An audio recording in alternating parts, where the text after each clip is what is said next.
বাইরে ঘুমাই পড়ে গেছে, ঘুরে দৌড় পড়ে গেছিল। হ্যালো এভরিওয়ান, আসসালামু আলাইকুম। তো আপনারা কেমন আছো? আশা করি আল্লাহর রহমতে ভালো আছে। তো আজকের ভিডিওটা একটু আনকমন ভিডিও হতে যাচ্ছে।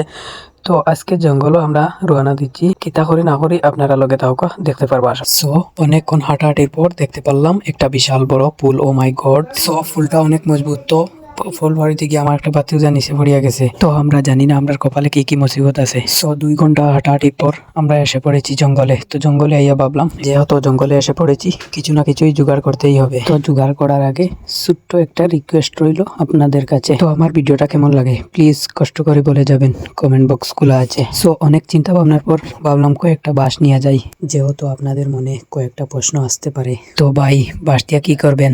বাঁশ তো এমনিই মানুষে দিয়ে দেয়। তো এরকম কিন্তু আপনাদের মনের মধ্যে প্রশ্ন আসতে পারে। সো আমরা গল্প শেষ করতে না করতে আমরা বাঁশ কাটাও হয়ে গিয়েছে। তো এখানে বাঁশ কয়টা আছে কষ্ট করে কমেন্ট বক্সে বলে যাবেন। তো আপনারা ভাবরা এত বাঁশ দিয়া কি করবে, মানুষটা কি পাগল হয়েছে? তো ভাই, আমি কিন্তু পাগল হই নাই। সো সারা জীবন মানুষ আমাকে বাঁশ দিয়েছে, আমি নয় কিছুদিন বাঁশ দেই। সো অনেকক্ষণ গল্প করার পর আমার বাঁশটা হয়ে গেল রেডি। সো আজকে সবকো বাই বাই।